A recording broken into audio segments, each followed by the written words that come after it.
Sell first and ask questions later. Why are investors so eager to sell? Maybe it's because of this pattern. Maybe it's because it feels great going higher on the rocket ship, but it also makes us a little bit vulnerable to what? Complacency, anxiety, denial, panic. Yes, have a look at the chart here. It's a little bit easy to see that, yes, we've gone up, we've come back down, but look where we started. It could be a long way back down. The chart aligns with roughly here.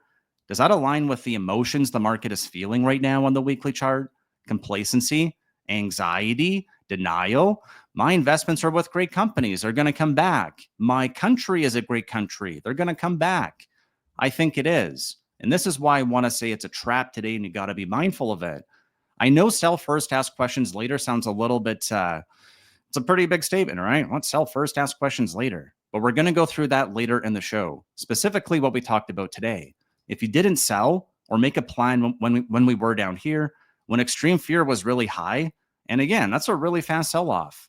If we now actually go lower, which is what this pattern suggests on the weekly, I don't think you're going to have a plan. You're going to think the next big rip is just around the corner, just around the corner, just around the corner. And when it finally happens, might be completely washed out. When where? You don't believe it's happening, right? Who's short of the market? Why did the government allow this to happen? Don't hear anybody saying that right now. Nope. So we're somewhere higher up on here.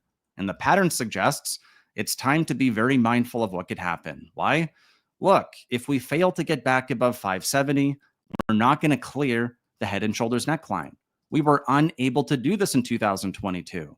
So if we fail again, yes, it's time to sell first and ask questions later. Why? Because, oh boy, we could be going lower and it's not going to feel pretty. Here was our plan going into today, and it's very clear. Bearish until proven otherwise. Why? We're starting to fix the one-day chart, but we don't even have an expansion. We have to fix weekly, monthly, and quarterly candles, which means we have to wait weeks, months, or quarters for these candles to close. Yesterday, it all looked fine. Today, they don't. This candle is moving so fast. It's only what, April 10th? We're only a third of the way through the month. I have no idea where the market's going to go tomorrow, let alone 30 days out and 90 days out. Right now, we want to think about a range of outcomes. What could happen if it's good? What can happen if it's bad? And honestly, there was just so much news for me trying to get caught up today. I'm going to try to make today's video more focused on the technicals and package this stuff up for tomorrow. But here's what's important. These normal numbers here would have had, these numbers would have normally had the reaction we want. Stonks go up. But I think what happened yesterday and got overshadowed by the surprise announcement was that the Fed actually shows that in their last debate, they don't want to slow down balance sheet runoff. Well, why does that matter?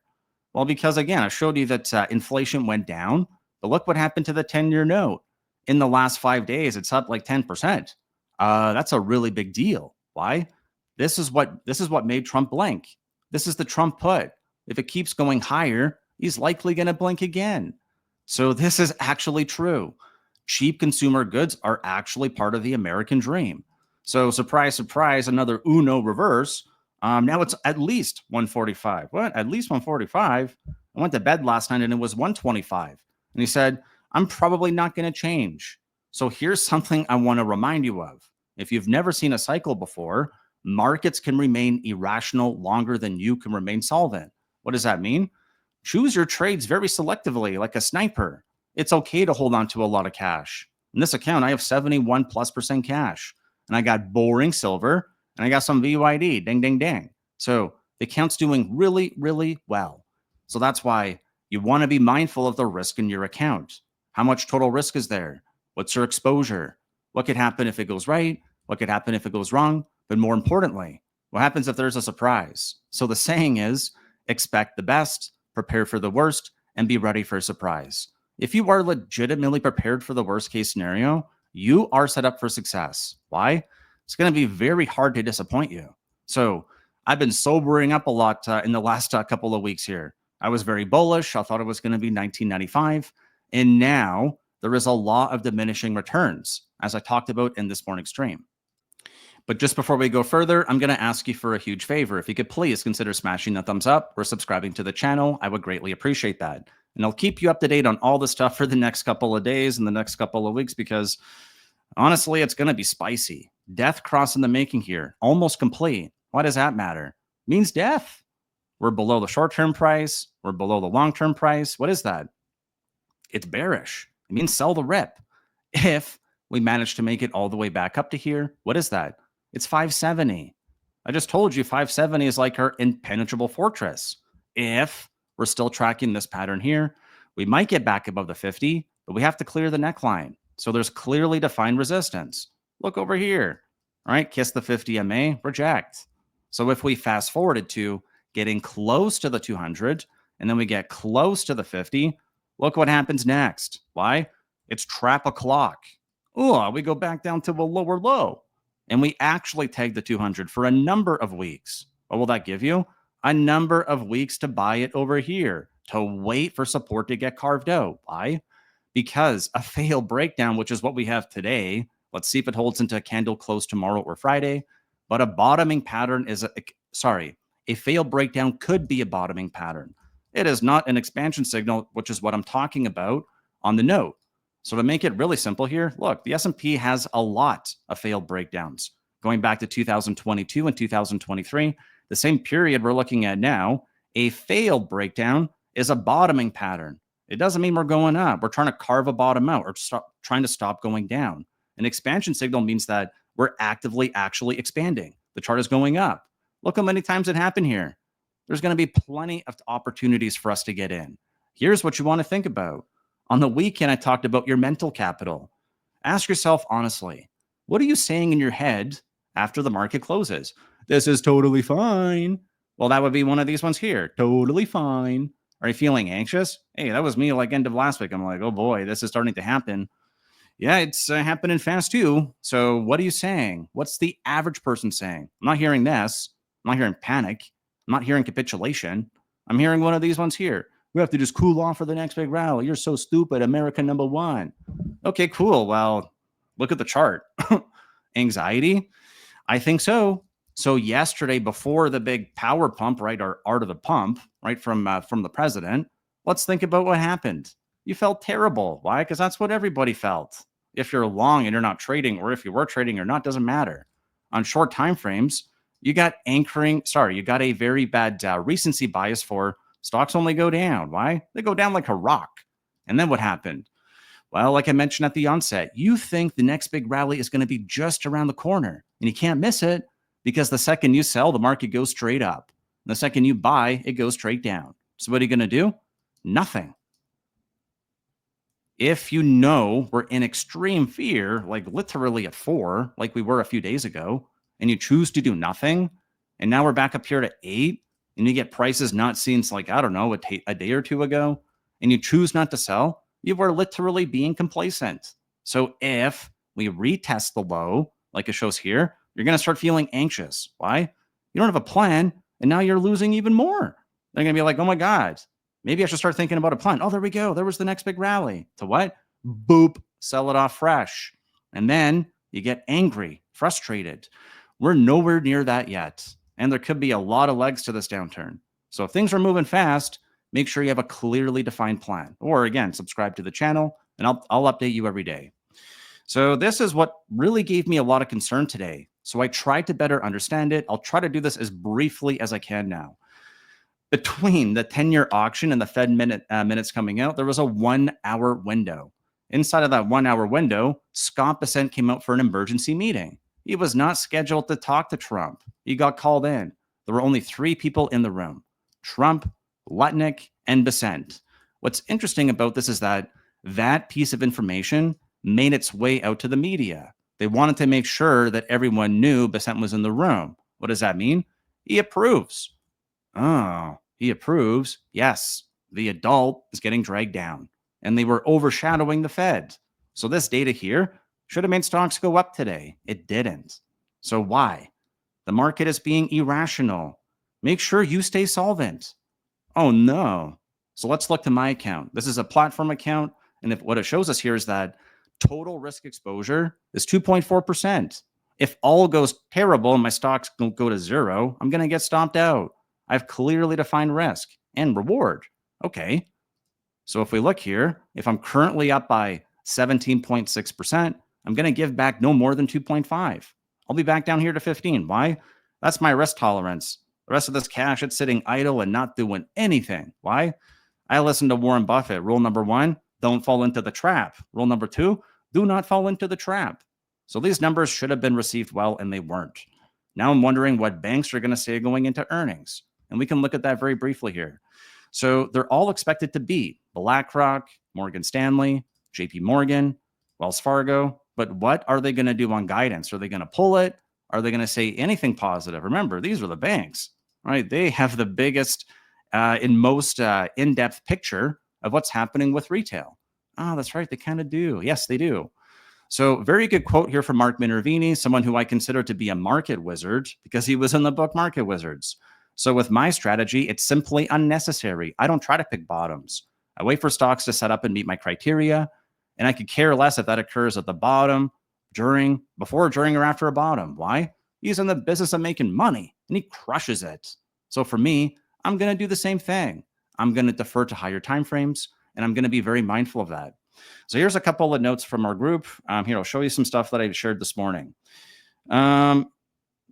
Dead cat bounced off 432 for QQQ. What does that mean? We're bouncing off a bear market. Why?